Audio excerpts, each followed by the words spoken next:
오늘은 에스겔 4장에 나오는 말씀부터 상고하도록 하겠습니다. 4장 교재는 5883페이지 나오네. 5838 5883페이지.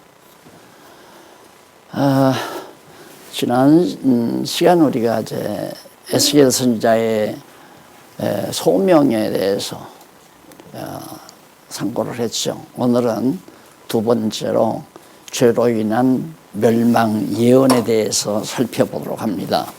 우선 에스겔 4장 1절 말씀을 한 절 봉독해 드립니다.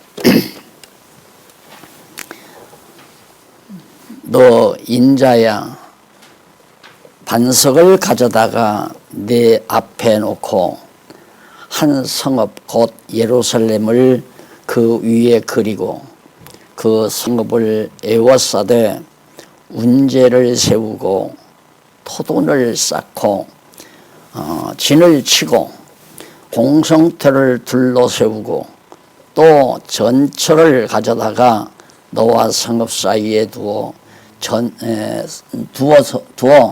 철성을 삼고 성을 향하여 에워싸는 것처럼 에워싸라. 이것이 이스라엘 족속에게 징조가 되리라. 3절까지 봉독해 드렸습니다. 물론 항상 귀를 기울여야 되지만은 오늘 전해드리는 4장과 7장까지 넉 장을 여러분들이 그 핵심 줄거리를 소개해 드리려고 생각을 합니다. 여기서 이제 4장에서 7장까지가 죄로 인한 멸망인데요. 결국 하나님께서는 에스겔 선지자를 이 예언, 죄로 인한 멸망에 대한 예언을 하게 하시려고 부르신 것이죠. 그러니까 에스겔 선지자는 자기가 배운 과거의 지식이나 자기의 어떤 상식이나 자기의 어떤 문학적 소질, 내용 이런 것들을 전달하는 게 아니고 하나님께서 명하시는 말씀만을 전파하는 것이 선지자의 임무였어요. 적어도 하나님이 부르신 선지자는 하나님의 말씀만, 하나님이 명하시는 말씀만 전하는 것이 바로 원칙 아니겠습니까? 그런데 하나님의 말씀이 마음에 안 든다고 자기 마음대로 말을 바꾸고 말하게 되면 불충한 종으로서 또 하나님의 진노를 당하겠죠. 그런데 4장과 5장 사이에서는 하나님께서 에스겔로 하여금 어떤 행위를 하게 해요. 그러니까 그 행위를 하게 하는 것은 에스겔 선지자가 전하는 예언의 말씀이 그 행위를 하나의 징조로 삼아서 그대로 되어진다는 것을 바로 이 예언의 말씀을 듣는 자들이 깨닫고 이런 사실들이 이루어지는 모든 역사적 사실들이 여호와 하나님께서 하시는 거구나 하는 것을 깨달아 알게 하기 위해서, 이게 지금 오늘 말씀 제가 전하고자 하는 핵심 내용이에요. 결국 여호와 하나님은 우리에게 어떻게 당신이 살아계심과 당신의 역사를 주관하시고 우주 만물을 장악하신다는 사실을 인간들로 하여금 깨달아 알게 하시나, 이렇게 선지자를 불러서 하나님의 말씀을 전하는데 우선 징조를 만들려고 해요. 징조는 어떤 모형도를 지금 만들으라고 하는 겁니다. 그러니까 거기 4장에서 5장에 보면 하나님께서 이제 징조를 보이기 위해 가지고 반석을 하나 택해 가지고 거기다가 그림을 그리라고 그래요. 그래서 그 반석에다가 예루살렘 성곽을 그려요. 에스겔이 그걸 그렸는데 그 예루살렘 성전을 중심해서 이제 군사 기지를 다 만들도록, 그러니까 적들이 와서 예루살렘을 쳐서 멸망시키는 그런 장면들을 군사기지들을 전부 막 토성을 쌓기도 하고, 그 다음에 옛날 무기에는 이런 게 있어요. 이렇게 이제 돼 있으면, 여기다가 이제, 여기에다가 이제 받침대를 하나 만들어요. 그래 놓고는 여기다가 큰 돌멩이를 하나 얹어 놓는단 말입니다. 그러면 성벽 아니에요. 이게 성벽인데, 이 돌을 이 성벽 너머로 던져야 되는데 사람의 힘으로는 안 된단 말입니다. 그러니까 이런 것들을 만들어서 모형들을 만들어 전부 다 예루살렘 성을 다 외워 쌓도록 그렇게 해라. 그게 지금 4장에 나오는 얘기 다 보셨죠, 성경. 에스겔 선지자에게 이렇게 그림을 그리고 이런 걸 만들어서 하는데, 이렇게 해놓은 다음에 여기서 확 불러버려요. 그러면 이게 딱 일어나면서 넘어가면서 성벽을 타고 성 너머로 가서 이제 예루살렘을 파괴하는 그런 무기죠. 옛날에 이제 무지하니까. 지금도 남한산성에 가면 그런 비슷한 무기들을 만들어 놨더라고요, 보니까. 그런 것들이 지금 이 성경에 다 나오는 거예요. 그리고 왜 6.25 동란 때도 산에 막 이렇게 홀을 다 파잖아요. 흙으로 이렇게 다 언덕을 만들고 밑에 홀을 파서 이제 군인들이 그리로 가면서 언덕 너머로 이제 총을 쏘아서 사람을 적군을 죽이고, 그런 모든 시설들을 다 갖추라고 에스겔 선지자에게 하나님께서 그렇게 징조의 모습을 만들도록 하신 거란 말입니다. 그럼 왜 그러느냐면, 이렇게 하나님이 예루살렘을 멸망시키겠다, 그것을 하나의 그런 모형도를 통해서 보여준 거죠. 그래 놓고는 그대로 그 모형도에 의해서 그대로 행하게 한단 말입니다. 그대로 예루살렘을 멸망시킨다. 그럼 왜 그렇게 하나님이 하시는가? 목적은 하나님이 여호와의 심을 깨달아 알게 하려는 거예요. 그러면 그 예루살렘이 멸망하는 것이 하나의 역사적 사건 아니에요. 그러면 하나님은 물론 멸망시키는 건 예루살렘이 하나님을 저버리고 우상을 섬기고 교만하고 오만방자하니까 하나님께서 멸망시키는데, 멸망시키는 건 아주 잔인해요. 인간적으로 생각하면 너무너무. 적어도 뭐좀 오징어 게임 정도가 문제가 아니에요, 하나님의 진노는. 그러니까 세 그룹으로 하는데, 한 그룹은 성 안에서 완전히 그냥 불타고 죽게 만들어요. 도망치는 사람들은 살육을 당하게 만들고, 그리고 멀리 이방 땅으로 다 흩어버리고, 그게 나오죠, 이 본문에 보면. 그렇게 구체적으로 에스겔 선지자에게 내가 예루살렘을 이렇게 멸망을 시키겠는데 왜 그러는가? 그렇게 다 멸망을 시킨 다음에는 그걸 보고, 에스겔 선지자가 예언한 대로 다 된 거 아니야? 예언한 대로 된 거 아니야? 그러면 여호와 하나님께서 예루살렘을 멸망시켰구나.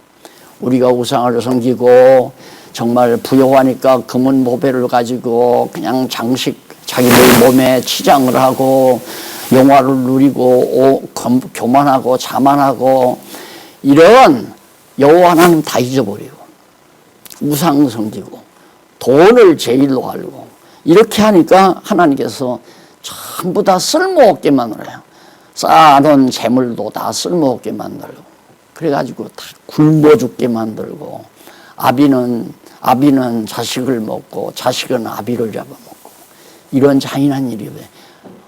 오징어 게임에는 그런 얘기가 없대요. 아버지가 자식 잡아먹는 거는.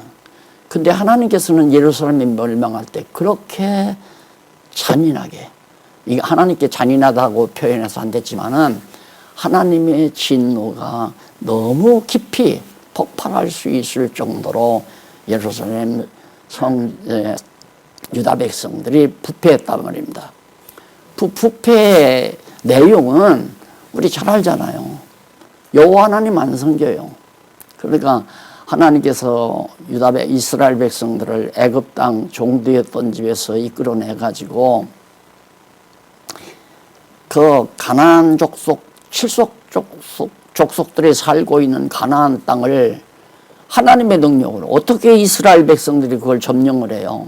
그런데 하나님이 여호와 하나님이 하신다는 것을 깨달을 만큼 전부 칠족속들을 멸해버리고 그 땅에서 잘 먹고 잘 살고 부유하게 살고 형통하게 살고 편안하게 살도록 다 만들어 놓고 성전 다 세워서 황금집 지어놓고 여호와 하나님만 거기서 경외하라고, 여호와의 이름을 그 성전 안에 두고 거기에다가 이제 제사를 드리라고. 왜? 성전에서 제사를 드리는 것은 하나님이 배고파서 소고기 잡수거나 염소고기, 양고기 잡수고 싶어서 그러는 게 아니에요. 거기 와서 제사를 드리면 바로 여호와의 이름을 두신 지성소에 언약궤가 있잖아요. 여호와 잊어버리지 않게 하기 위해서. 야, 오늘 우리가 이 가나안 땅에서 잘 먹고 잘 살고 편안하게 하는 것은 여호와 하나님의 애굽 땅 종되었던 집에서 우리를 끌어내 가지고 여호와만 경외하고 살아라고 이렇게 해 주셨다. 이걸 깨달으라는 거죠. 그러니까 그런 진리로 보면 오늘날에도 마찬가지예요. 오늘날 많은 사람들이 뭐 예수님이 나를 위해서 피 흘려 죽으셨다, 뭐 영원한 제사를 드리셨다, 이런 얘기를 많이 하는데 예수님이 우리 죄를 위해서 죽으셨죠. 피 흘리셨죠. 구약시대 이스라엘 백성에게는 양이나 소를 잡아서 피 흘려 제사를 드렸지만은 오늘 우리에게는 진짜 하나님의 아들, 하나밖에 없는 외아들이신 하나님의 아들 예수 그리스도가 영원한 제물이 되셔서 십자가상 위에서 피 흘려 영원한 제물로 돌아가셨단 말이에요. 죽었단 말입니다. 그 이유는 여호와를 기억하라고. 그러니까 예수란 말이, 내가 늘 그러죠. 예수란 말은, 예수스란 말을 그 히브리어 헬라어 예수스란 말을 바로 예수라고 우리말로 번역한 거고, 그 다음 그 예수스란 말은 히브리어 여호수아, 호세아, 여호수아죠. 여호수아와 같은 얘기란 말입니다. 여호수아는 여호와께서 구원하시다. 예수도 우리를 여호와가 구원하신다. 여호와께서 구원하신다. 그런 얘기거든요. 그러니까 예수란 말은 여호와라는 말과 같은 얘기예요. 그러니까 하나님이신 여호와께서 인간의 육신을 입고 이 땅에 오셔서 피 흘려 제물로 돌아가신 것은 여호와를 잊어버리지 말고 죄와 사망의 권세에서 우리를 이끌어서 하나님의 백성으로 찬송하며 감사하며 살게 하신 여호와 하나님이 잊어버리지 말라고 예수님이 그렇게 십자가에 돌아가셨는데 자꾸 예수님 십자가 돌아가셔서 피 흘려 죽으신 것만 얘기하지 우주와 만물을 주관하시고 다스리시고 내 생명을 주관하시는 여호와 하나님에 대해서는 별로 얘기가 없단 말입니다. 그러니까 많은 사람들이 여호와를 별로 우습게 생각하고, 성경은 여호와를 계시하기 위해서 우리에게 주신 건데 예수만 믿으면 된다고 자꾸 그러지만 예수를 어떻게 믿어요? 예수를 여호와로 믿는 거란 말입니다. 여호와가 인간의 몸을 입고 이 땅에 오셔서 내 죄를 위해서 대신 죽으셨다. 왜? 사랑하는 것을 깨닫게 하기 위해서. 그래. 여러분 한번 반문을 했으니까 한번 생각해 보세요. 하나님이 전능자신데 꼭 그렇게 하나밖에 없는 외아들 독생자를 그렇게 잔인무도하게 로마 군병들에 의해서 십자가에 못 박혀 죽여야 되나요? 엘레 라마 사박다니야. 아버지여 아버지 어찌 나를 버리십니까? 이렇게 정말 애절한 호소를 하면서 마지막 운명하신 그리스도의 모습, 예수의 모습을 보아야 하나님이 죄를 용서하냐 이거예요. 그게 아니고 사도 요한이 말한 것처럼 예수님이 십자가에 죽으심으로, 하나님의 아들 예수님이 죽으심으로 하나님의 사랑을 확증하셨다. 그러니까 오늘 여기 지금 에스겔 선지자를 통해서 이스라엘 백성들을, 유다 백성들을, 예루살렘을 다 멸망시키는데 너무너무 무섭게 멸망시킨단 말입니다. 이제 이렇게 망한다. 그래가지고 그 모형도를 해놓는데 실제 이제 나가서 뒤에 나와서 이제 실제 망하는 모습은 이제 아까 말한 대로 이제 기근에 죽고 질병에 죽고 그리고 이제 살육을 당하고 그리고 온 이방 땅에다 흩어져 퍼져버리고 그래서 여기 흩어고 모으신다는 얘기 아니에요. 남아있는 사람은 다 죽어요. 성 안에 있는 사람은 다 죽고 안 흩어지는 사람은 다 죽어요. 모아있으면 예루살렘 성 안에 모아있으면 그대로 죽어요. 예루살렘 폭삭 다 불타버리고 다 멸망당하니까 죽죠. 도망치는 자는 붙들려서 사로잡히는데 살육당하죠. 붙들리는 사람은 살육을 당해요. 그러지 않고 이제 도망간 사람들, 흩어진 사람들은 살아남아가지고 회복을 하는데 그렇게까지 하나님이 진멸을 하시는 이유가 뭐냐? 하나님의 사랑을 깨닫게 하기 위해서 여호와 하나님을 잊어버리지 않고 기억하게 하시려고 하는 거란 말입니다. 그러니까 정말 성경을 제대로 모르면 여러분 우리 인간의 마음이 얼마나 간사한지 아세요? 자, 옷가게에 가서 몇 달 전에 옷을 하나 딱 사서 입었단 말입니다. 만족해요. 너무 몸에 맞고 내 춤에도 맞고 전부가 만족한데 같이 어느 거리를 지나가는데 다른 사람이 옷을 딱 입었는데 자기 것보다 더 좋다 이 말이에요. 관심이 그리로 싹 돌아버려요. 그게 인간의 간사스러운 인간의 마음이란 말입니다. 그러니까 우리 인간의 마음이 절대 요지부동하도록 붙들어낼 수 있는 그 중심 핵이 누구냐면 여호와예요. 여호와 하나님만을. 그래서 내가 주만 바라보나이다 그런 말이 있잖아요. 성경에 그 주란 말이 여호와라는 뜻이에요. 여호와. 주만 그 여호와라는 말을 발음하기가 곤란하니까 그걸 아도나이로 번역을 했고 아도나이가 바로 주라는 뜻이거든요. 그래서 주만 바라보나이다 그 말이 여호와만 바라보나이다 그 말이거든요. 그러니까 천하 없는 일이 있어도 여호와만 바라보나이다. 다윗이 얼마나 지난번에도 말씀드렸지만 정말 그 마음을 여호와께만 두려고 왜 여호와는 나의 목자시니 내게 부족함이 없으리로다. 그가 고백을 하잖아요. 그런데 정말 다윗이 무슨 기도를 하나님께 드리냐면 하나님이여 재물이 아무리 늘어도 치심치 말게 하시옵소서. 거기에 마음을 빼앗기지 말게 해주시옵소서. 우리 인간 자기 마음이 얼마나 갈대 같은가를 너나 할 것 아무것도 없어. 너나 할 것 없이 다. 그러니까 가장 가치로운 것을 발견하지 못하면 마음이 항상 요동치게 돼 있어요.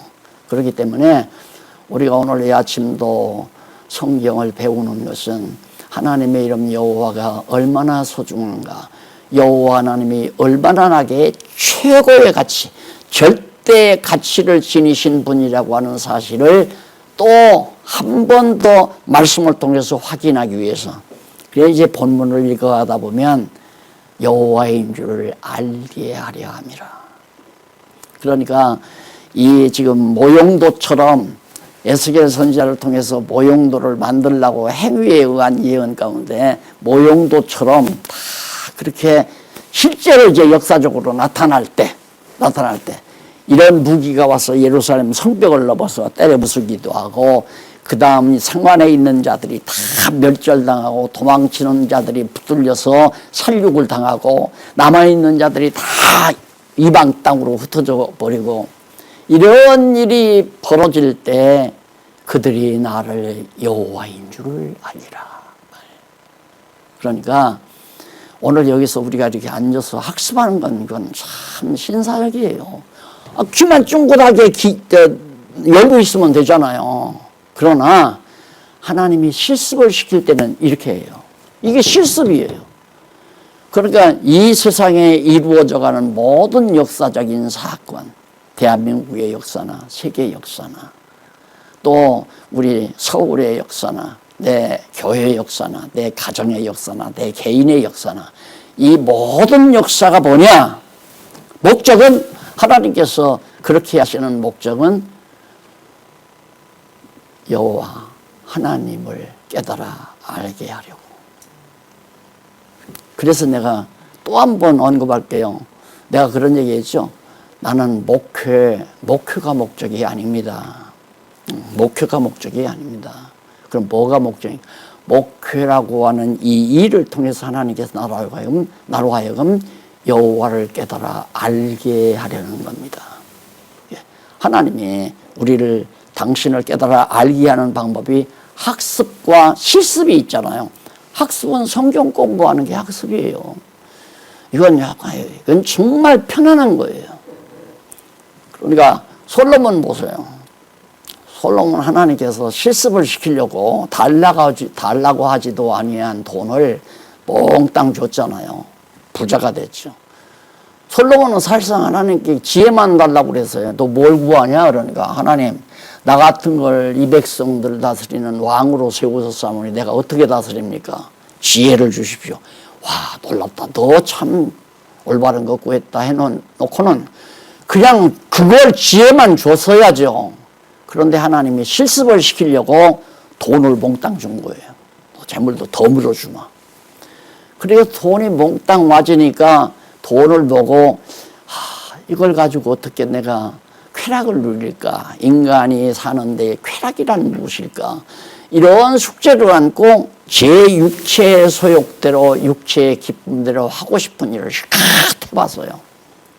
막판에는 하나님까지도 배반하는데 얼마나 많은 여자들을 이방 땅에서 데려오는지 쾌락을 누리려고 들어와 가지고는 그 여자들이 그냥 오는 게 아니라 참 우상 이런 거 가지고 나와요. 품에 품고 오고 우상을 다 자기들이 섬기는 우상 가지고 들어오니까 예루살렘 성전이 완전히 우상 전시장이 되다시피. 그래서 망해져요. 그래 나라가 그냥 두 쪽으로 남북으로 딱 남쪽 유다와 북쪽 이스라엘로 나눠져 버리잖아요. 그때 솔로몬 왕 다닐 때는요, 이방 나라 모든 나라들이 전부 조공을 가지고 왔어요. 조공을. 그러니까 하나님께서 내가 너에게 부를 준다고 언약했기 때문에 하나님이 하늘에서 이렇게 떨어지게 하는 게 아니라 막 이방 나라들이 매년마다 조공을 가지고 솔로몬을 찾아오는 거예요. 그게 전쟁도 없지, 돈은 계속 들어오지, 얼마나 좋아요. 그래서 이렇게 그런 성경을 배우면서 지혜는 어디에 있느냐면, 하나님께서 왜 이렇게 편안하게 하시지? 아무도 나를 욕하는 사람도 없고, 날 정말, 배반하는 사람도 없고, 대적들도 없고, 그리고는 왜 이렇게 돈이 잘 벌려? 그래서 내가 그걸 뭐라고 그래서 위기입니다. 그때가 조심해야 될 때입니다. 정신을 바짝 차려야 될 때다 이거예요. 왜? 여호와 경외하기를 잊어버릴까 봐. 그 인간의 제일 되는 목적이 여호와 경외하는 건데 돈을 하나님이 많이 줘봐도 저 인간은 돈을 주어도 취심치 않고 그냥 오직 나만 바라보는구나. 그러면 하나님께서 그 돈을 가지고 정말 선한 일에 부여하게 하시는 하나님의 섭리 얼마나 좋아요. 그러니까 편안한 가운데 돈이 많이 벌리면 둘 중에 하나예요. 하나님이 깨닫지 못하게 여호와 경외하기를 깨닫지 못하면 그거에 의해서 타락하는 거고, 아무리 많은 돈이 벌려도 타락하지 아니하고 여호와만 바라보면 선한 일에 부욕해 하시려는 거고, 그게 둘 중에 하나예요. 그리고 우리 중학교에서 지금 큰 부자 덩어리가 되지 않았어요? 그게 큰 부자가 됐는데 이거 가지고 이제 타락하면 끝나는 거예요. 그러나 거기에 치지 말고 날아가든 말든 하나님이 붙들어 주시면 붙들어지는 거고 날아가게 하시면 나 날아간다. 치지 말고 오직 여호와 경외하는 일에 집중하고 있으면 결국에는 이 모든 것들이 선한 일에 선한 일에 부요한 삶을 살도록 하나님이 하신다 이 말이에요. 지금 가만히 보면 하나님께서 선한 일에 부유하게 살려고 하는 것 같아요. 안 그래요? 지금 세계 모든 나라 영혼들에게 지금 이 아름다운 진리의 말씀을 공급해 줄 수 있는 그런 채널이 하나하나 제도적으로 만들어 가잖아요. 아니, 지금 다 알고 있고 보고 있는 사실 아닙니까? 그것처럼 부유한 일이 어디 있어요? 그것처럼 선한 일이 어디 있고, 여호와의 이름이 만방에 퍼져나갈 건데. 그래서 성경에 그런 말씀 있잖아요. 해 지는 데서부터 해 뜨는 데까지 여호와의 이름이 다 알려진다 이 말이에요. 그래서 내가 그 말에 어느 분이 그 얘기에 해 지는 데가 어디야 그러니까, 해 지는 데가 샌프란시스코 LA고 서쪽 아니에요. 완전히 해 지는 데가. 그럼 해 뜨는 데는 동방의 한 나라 우리 대한민국 해 뜨는 데 아니야. 온 세계가 다 여호와의 이름을 찬양하는 날로 만들어 가시려는 하나님의 뜻이 분명히 있기 때문에 오늘 이 아침도 제가 본문 여러분 다 읽을 거고 읽으셨을 거고 교재는 다 이미 예습 다 하셨을 거니까 다 종합해서 지금 설명드리는 거 아니에요. 흔들리면 안 돼요. 여호와 경외하는 마음 항상 거기에 초점을 맞추고 살아가면 여호와 하나님께서 당신의 선한 뜻을 이루어 가기 때문에 우리는 여호와만을 바라보고 주만 바라보고 살아야 된다 이거예요. 그래서 이제 1절로 8절까지는 징조를 마련하고 죄악을 담당할 날수에 대해서까지, 그 에스겔로 하여금 뭐 1년 가까이를 뭐 누워서 살고 뭐 어떻게 해서 지금 징조하라고 그러죠. 고난을 겪도록 딱 만들잖아요. 그런 것처럼 북이스라엘과 남쪽 유다도 그렇게 그 날짜대로 날수대로 죄악의 숫자만큼 그 날수대로 내가 그렇게 고난을 줄 거다. 그 여로보암 때 행한 범죄, 산당 짓고 베델과 다니다가 금송아지 만들어 놓고 북쪽 이스라엘에 예루살렘에 가서 제사하지 말고 산당에 가서 제사하도록 한 날짜, 그날 날짜들을 정리해 가지고 에스겔로 하여금 그렇게 고난을 받도록, 이런 것처럼 그 기간만큼 내가 예루살렘에 고난을 줄 거다 그 말이에요. 이 고난은 엄청 무서운 거죠. 엄청. 그런데 우리가 과거에 성경을 볼 때 성경학자들이 이게 이제 전체적인 성경 전체를 놓고 배경 놓고 부분을 보는 게 아니라 부분만 놓고 보십시오. 죄지면 망합니다. 죄지면 끝납니다. 얼마나 무섭습니까? 이러니까 성도들이 벌벌벌벌 떠는 거예요. 하나님이 왜 때리죠? 때리는 건 당신 사랑 깨닫게 하기 위해서. 그러니 깨닫고 사는 사람은 얼마나 다행이다 정말. 내가 여호와 하나님 잊어버리지 아니하고 오늘 또 여호와를 찬양하고 어떤 일이 있어도 여호와 이름만을 바라볼 수 있는 이 신앙을 하나님께서 나에게 갖게 한 것이 얼마나, 하나님의 진노가 무서우면 무서운 만큼 우리의 행복은 더 가중되죠. 아유 다행이다 이러냐. 다행이다. 안 된 얘기지만 아파트 한 채까지 불이 다 났어요. 불이 다 났는데 밑에 층에서 나기 시작하니까 밑에 층은 다 살림살이로 다 타버리고 식구들도 다 죽었어. 근데 저 옥상에는 연기만 돌아가지고 그냥 앰뷸런스에 실려가서 병원에 가서 며칠 입원하다 나오다. 얼마나 다행이냐. 한마디면 큰일 날 뻔했다. 이런 거나 똑같은 거죠. 엄청 하나님의 진노가 무서운데 우리가 여호와를 잊어버리고 산다는 건 얼마나 두려운 일이에요. 그러니까 이런 설교를, 이런 성경 말씀을 이렇게 역사 전체를 배경하고 들어야 여호와 하나님을 경외하고 사는 사람은 더욱 감사가 넘치고 기쁨이 넘치고 신앙도 더욱, 아유 내가 엊그저께 아파트 하나 사놓고 아파트에 그냥 마음이 많이 쏠렸는데 아파트면 큰일 날 뻔하다. 이래서 우리의 마음이 딱 하나님 중심으로 정해질 수 있는 거란 말이에요. 더욱 견고해지는 거죠.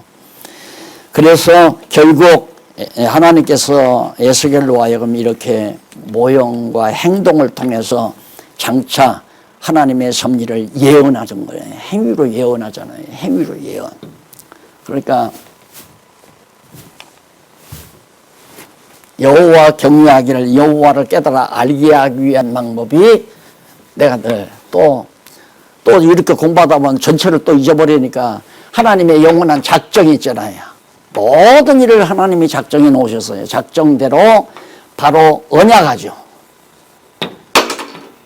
작정해 놓으셨으니까 그대로 할 거니까 내가 이렇게 할 거다 언약해 놓고 바로 선지자들 통해서 예언을 해요. 그래서 예언의 기초는 언약이고 언약의 기초는 영원한 하나님의 작정이라고 그랬잖아요. 하나님의 영원한 작정 성리 속에서 언약하시고 예언했단 말입니다. 예언해서 성취하는 거죠. 이것이 실습이에요. 무슨 실습? 여호와 깨달아 알게 하기 위한 실습. 그러니까 모든 역사가 다, 이게 성경 역사가 다 이렇게 돼 있는데, 그러니까 구약에서 언약하시고 메시아 언약하고 메시아 언약대로 온다는 거 선지자들이 예언하고 예언대로 예수님이 오셨잖아요. 왜 오셨는가? 이런 역사적 사건을 통해서 실습을 시켜가지고 그 실습 내용을 성경에다가 다 기록했잖아요. 그건 교재죠. 학습 교재. 그러니까 우리가 역사를 천년 만년 못 살지만은 살아온 과거 역사를 성경에다가 다 하나님께서 역사 내용을 기록해가지고 그걸 학습을 하게 만들고 잠시간 100여 년 가까이 이 땅에 살면서 실습하면서 맞다. 언약대로 예언대로 맞네. 이루어졌네. 왜? 이루어졌으니 어떡하라고? 여호와 하나님 다 하시는구나. 여호와 하나님이 나를 틀림없이 사랑하시고 그래서 사랑한다는 걸 깨닫게 하려고 십자가에 죽으셨구나 그 말이에요. 그러니 이렇게 사랑하는 사람이 어디 있어요? 인간 사랑은요 다 경험하잖아요. 째째하잖아요. 자기한테 좀 잘하면 해하고 조금 못하는 것 같으면 삐지고. 그래서 뭐 어저께도 결혼식 좀 가서 봤지만은 젊었을 때, 만났을 때, 그 기쁨 같으면 그냥 영원히 행복하죠. 근데 인간의 사랑이라는 게 자꾸 변하잖아요. 팽팽하고 아름다웠을 때는 우리 섹시가 제일 이쁘다. 우리 신부가 제일 이쁘다 하다가, 그 다음 아이 낳고 몸이 다 뒤틀리고 이러기 시작하면 데이트 같이 안 하려고 그러잖아요. 왜? 남자가 자꾸 옆에 쳐다보니까, 딴 데만 쳐다보니까. 그래서 인간 사랑으로는 절대 행복할 수가 없잖아요. 그러나 이 하나님의 놀라우신 사랑, 아니 독생자를 십자가에 죽일 정도로 그렇게 하나님께서 인간 표현으로 말하면 잔인하게 역사하신 것은 우리가 이건 깨달아라. 내가 너희를 얼마나 사랑하는지 아느냐. 내가 택한 백성 너희를 얼마나 사랑하는지 아느냐. 이걸 여실히 보여주기 위해서 십자가 얘기하면서 또 딴 생각하고 딴짓하고 조금만 하나님께서 좀 여유 주고 좀 재산 덩어리 좀 주면 그냥 금방 또 바빠. 아유 목사님 오늘은 바빠서 못 나가겠습니다. 신방 간다면 나 바빠서 지금 오다 받으러 갔다 그래. 당신이나 그냥 목사님 모시면 점심이나 따뜻하게 잘 대접해. 어디에 정신이 있는 거요? 어디에? 안 그래요? 그냥 세상 영화에 정신이 있는 거예요. 지금 그거 다 나오잖아요, 여기. 막 금붙이 막 몸에다 걸치고, 그리고 자만 떨고, 오만, 여기 다 나와요. 성경 본문에 한번 읽어보셨으면 다 알죠. 왜 돈 왜 구해요? 다 그러고 살고 싶어서. 너 다이아, 몇 카rat짜리, 얼마 정도 큰 건 너 찾느냐. 보니까 막, 이 콩알 많은 거 탔거든. 웃기지 마라. 난 밤알 많은 거 타보여. 밤알 많은 거. 너 목걸이 얼마, 콩알 많은 거 파달? 웃기지 마. 내 건 밤보다 더 크다. 밤 송이알 만한 거다. 다 그러고 싶어서 돈이고, 남보다 어깨 펴고 싶어서. 너 몇 평짜리 살아? 난 20평. 그것도 아파트냐. 야, 못 살아도 한 40, 50평, 30, 40평 40, 50평 사야지. 그리고 아파트 단지도 20평 단지하고 30평 단지하고 값이 다르잖아요. 값이 다를 뿐만 아니라 옆에가 15평, 20평짜리 있으면 이쪽에 아무리 평수가 넓어도 값이 안 올라가요. 세상이 그런 세상이란 말입니다. 그런 세상에서 우리가 뭐 어떻게 살겠어요? 늘 기죽어 살죠. 깨닫고 나면 기죽을 필요, 웃기지 마. 돌 아무 쓸모없게 한다고 그러지. 아무 쓸모없게. 금덩어리가 아무리 커도 다이아 덩어리가 아무리 커도 하나님께서 다 쓸모없게 만들어버렸다. 먹을 것도 없게 만들고. 그러니까 오죽 하면 아비가 자식 잡아먹고 자식이 아버지 잡아먹고. 이렇게까지 하나님께서 정말 무섭게 이스라엘에서 예루살렘에 진노를 하시겠다. 에스겔 선지가 너무 무서워요. 근데 참 무서운데 나는 에스겔 선지가 좋은 건이 뭐냐면 여호와임을 깨달아 알지라. 내가 여호와임을 알게 하려고 그랬음을 깨달아 알 것이다. 백성들이 아하 우리가 여호와를 잊어버렸구나. 이렇게 뉘우치고 돌아오게 하시려고 하나님이 그렇게 하셨다 이거예요. 그래 얼마나 좋아요. 그래서 처음에 우리가 성경 전체 그 주제를 여호와 계시, 성경신학에서 여호와 계시라고 그러잖아요. 성경의 근거가 너무너무 많아요. 너무너무. 근데 내가 우리 성경신학의 성경의 최종 주제에서 요절을 갖다가 요한복음에는 모세의 율법과 선지자의 글과 시편이 내게 대하여 예수 그리스도 당신에 대하여 증거한 거다. 그거 하나로 간단하게 정리를 했죠. 서론에 보면. 근데 그런 성경 구절을 보면 그냥 다 창세기부터 계시록까지 다 써내야 돼. 다. 그러면 얼마나 중요하다는 걸 알잖아요. 여호와 경외한다는 것이. 그것이 인간의 제일 드리는 본분이다. 솔로몬도 결국은 그렇게 허송세월 하나님이 주어진 복을 그 물질을 갖다가 그걸 가지고 자기 쾌락을 위해서 해본 다음에 그 다음에 깨달은 것이 헛되고 또 헛되고 5번이나 헛되다는 말을 하잖아요. 그리고는 마지막 결론 부분에 가서는 여호와를 경외하는 것이 인간의 제일 되는 본분이다. 깨달은 거예요. 실습을 통해서. 왜? 그렇게 했다가 하나님 앞에 호되게 혼나고 나서 결국 아들한테 야 너는 실수하면 안 된다. 너 여호와만 경외. 그게 잠언서고 전도서고. 그래서 이 땅에다가 자기 이름으로 자기가 뭘 쌓아놓고 뭘 업적을 남겨놓고 자기 무덤 앞에 그냥 막 큰 대문짝만한 비석 세워놓고 그래야 성공인 줄 아는 그런 머리통, 그건 머리통이죠. 그런 두뇌 가지고는 예수 믿고 살 인간이 아니에요. 바울이 무덤이 있어요? 내가 보니까 칼빈도 무덤이 없더라고. 가보니까 뼈가 없대요. 그냥 표시만이지 무덤이. 뼈가 어디서 어떻게 죽었는지 모르니까. 바울도 로마에서 죽었다는데 어디에 묻혔는지 들깨 가봐서 뜯어먹었는지 모르죠. 모세도 마찬가지고. 우리가 이 땅에 소망이 있는 것이 아니라 이 땅은 여호와 경외하기를 배우는 수업이 끝나면 그냥 하나님 나라에 가서 오직 영원토록 여호와 이름만 찬양하며 사는 거. 그게 바로 할렐루야. 천국의 찬양 아니에요. 천국의 찬양. 할렐루야. 여호와를 찬양하라. 그러니까 여호와 경외하기를 배운다는 것이 성경 다 알았다고 되는 게 아니에요.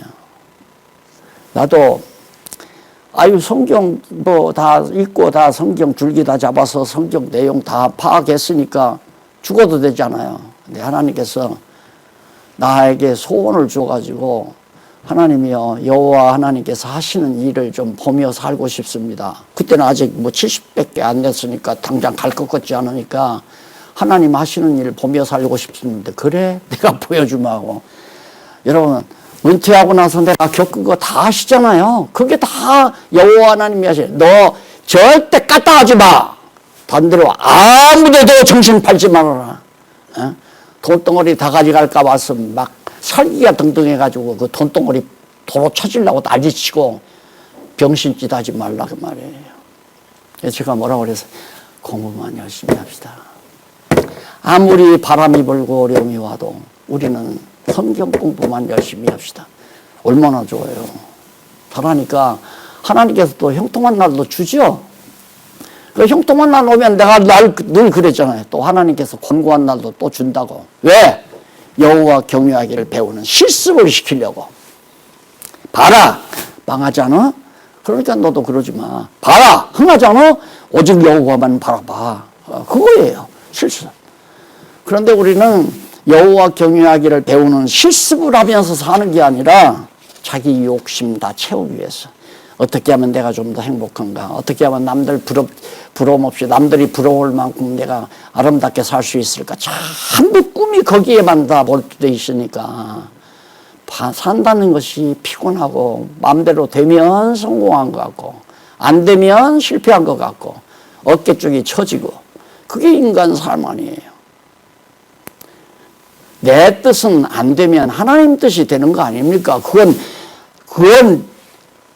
누구라도 3살짜리라도 알 수 있는 얘기예요. 내 뜻이 안 되는 건 하나님 뜻 되시는 거니까 얼마나 잘 되는 거예요. 그런데 내 뜻이 돼야 된다 해야 죽어도 내 뜻이.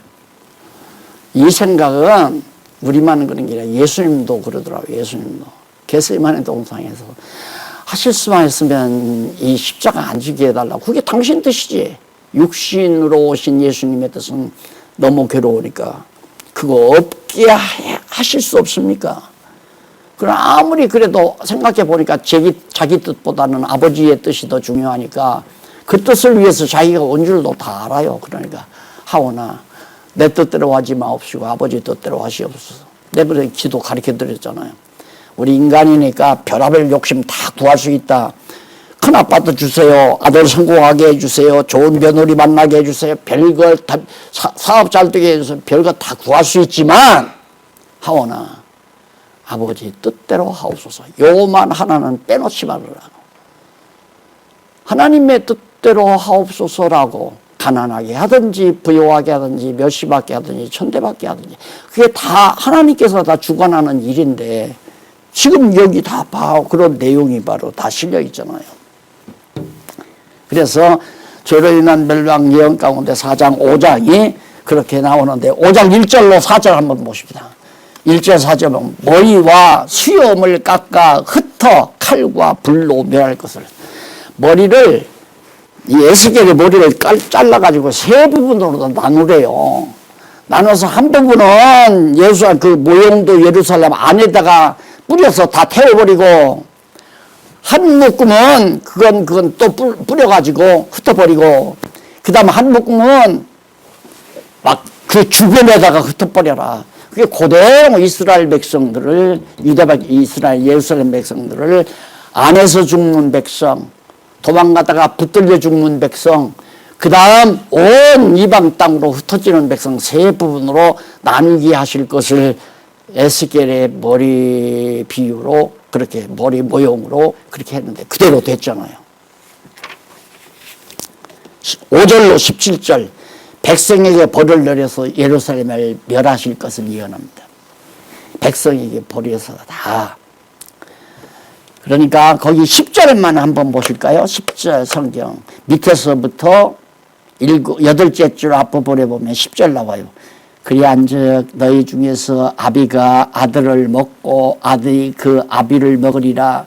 내가 벌을 네게 내리고 너희 중에 남은 자를 다 사방에 흩어버리겠다. 전부 사방방방에 다 흩어버리겠다. 그래서 그 밑에 12절에 보면 뭐냐면 너희 가운데 3분의 1은 온역으로 3분의 1은 너희 사방에서 칼에 엎드러지고 그 밑에 사방에 흩어지고 그 뒤에 따라 칼을 빼리라. 그 3분의 1은. 그러니까 3분의 1은 성 안에서 주고 3분의 1은 온역으로 죽고 그리고 칼에 엎드려 죽고 그렇게 셋으로 다녀요. 머리 나누듯이 같은 얘기예요. 이렇게 멸망을 시키는 이유가 뭔가 그걸 이제 말씀에 의해서 가르쳐줘요. 예언을 해요. 이렇게 행위에 의해서 하나님께서 하라고 하신 이유는 이런 뜻에서 하는 거다라고 예언하는 거예요. 그 말씀에 의한 예언 내용 가운데 6장 1절로 10절에 보면 산당을 멸함으로 한탄하며 여호와인 줄 안다고. 그래, 북쪽 이스라엘이 산당 지니까 단과 베델에다가 산당 짓고 금송아지 섬기게 하니까 왜냐? 안 보이니까. 하나님 여호와가 안 보이니 얼마나 답답해요. 그러니까 오늘날 교회가 타락하는 것도 하나님이 안 보이니까 하나님 없다는 사람이 점점 늘어나는 거예요. 점점. 그리고 과학자도 없다고 그러지, 물리학자도 없다고 그러지, 또 대학 교수도 또 하나님 없다고 그러지. 그러니까 많은 젊은이들이 학교 가가지고 하나님 없다고 배운다 이 말입니다. 왜? 안 보이니까. 그러니까 이렇게 산당에다가 우상을 만들어 놓는 건 인간은, 타락한 인간은 눈이 어두워서 신령한 하나님은 못 보잖아요. 그러니까 보이게끔 만들려니까 할 수 없이 금송아지를 만들든가 뭐 강아지를 만들든가 짐승들을 만들든가 해놓고 거기다가 절을 하고 거기에 정성 들이고 거기를 섬기라고. 그거예요. 네. 그걸 하나님께서 전부 다 때려 부수니까 왜 때려 부시는가? 여호와를 깨달아 알게 하려고. 여호와를 깨달아 알게 하려고 깨달아. 자, 그래서 그 넘어가서 한번 보시죠. 7절. 5896페이지 7절 위에서 두 번째 줄 뒷부분에 보시면 또 너희 중에서 살육을 당하여 엎드러지게 하여 살육당해서 다 적들에게 엎드러지게 하여 너희로 어떻게 나를 여호와인 줄 알게 하려 할지라. 결국은 이런 무서운 역사가 여호와 하나님 깨달아 알게 하려는 실습이라니까. 역사는 실습이에요. 지금 대한민국에서 벌어지는 역사도 여호와 깨달아 알게 하기 위해서란 말입니다. 코로나 재앙도 여호와 알게 하려는 거예요. 보세요. 코로나 재앙 따놓으니까 교회가 그냥 박살 다 주저앉아 들어가잖아요. 근데 여호와 깨달으면 끄떡 없잖아요. 점점 더 여호와 깨달아 아는 사람들은 더 성장하고 견고해지고. 그 밑에도 나와요. 그 밑에 몇 절이냐면 그 9절 한번 봅시다. 너희 중에 피한 자가 사로잡혀 이방 중에 있어서 나를 기억하되 그들이 음란한 마음으로 나를 떠나고 음란한 눈으로 우상을 섬겨 나로 근심케 한 것을 기억하고 스스로 한탄하리니. 하나님께서 왜 그렇게 한탄하게 할 건가? 그 이유는 그 모든 가증한 일로 악을 행하였습니다. 우상을 섬겼기 때문에 그렇게 하는데 그때야 하나님께서 그렇게 망하게서 한탄하게 만들 그때야 어떻게 저들이 나를 여호와인 줄 알리라. 이렇게 멸망시키지 않으면요 어떡했어요. 야, 나 하나님이 있냐? 나 밥이나 잘 먹고 살아라 이러지. 내 주먹을 믿어라. 하나님 믿지 말고 내 주먹을 믿어라 이러면. 돈뿐 있어 보세요. 절대 신앙생활 제대로 하기가 힘들어요. 시원찮게 성경을 깨닫고 이 진리를 시원찮게 알면 밥만 평란히 먹고 노후보장 잘 받고 그저 돈 별로 그리워 아쉬움 없이 그냥 해외여행 가고 싶으면 가고 놀고 싶으면 놀고 즐기고 싶으면 즐길 정도만 돼도 교회에 안 나와요. 신앙생활 저리 가라 이 말이에요. 그러니 하나님께서 다 주저앉힐 거 아니에요. 그 다음 6장 11절로 14절 각종 재앙의 결과를 통해서 여호와인 줄을 알게 할 것을 예언하는 내용이죠. 목적이 여호와인 것을 알게 하려고. 내가 여호와다.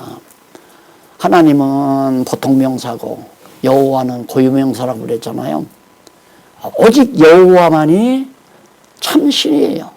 여호와만이 가장 절대자이고 우두머리 신이고 그 나머지 잡신들은 아무것도 아니에요. 그건 아무것도 아니에요. 장난치는 것들이죠. 그래서 여호와인 줄을 알게 하려고 어떻게 모든 재앙, 흉년도, 온역도, 전쟁도 이런 모든 재앙, 그러니까 오늘 코로나 재앙도 다른 거 아니에요. 여호와임을 깨달아 알게 하려고. 내가 신문에다 몇 번 기고했는데 있고 맞다 하는 사람은 거의 지금도 그렇게 막 알고 살겠죠. 언제나 끝나나. 왜? 단풍 구경 가게. 기껏해야 생각하는 게 다 그거 아니에요. 이놈의 코로나가 빨리 끝나야 잔치를 좀 잘할 건데, 아이고 코로나 끝나야 우리 사위였는데 또 아니면 우리 며느리였는데 결혼식을 걸판지게 많은 하객들 받아가지고 잔치 한번 크게 할 건데 이놈의 코로나 때문에 그게 자기 마음대로 돼요? 다 잊어야 돼요. 그냥 하나님께서 인도하시는 대로 오직 여호와 경외하기를 배우는. 그래서 그 부분 그 밑에 한번 읽고 끝내십시다. 거기 몇 절이냐면 13절 그 성경 구절 밑에서부터 6째 줄 앞부분입니다.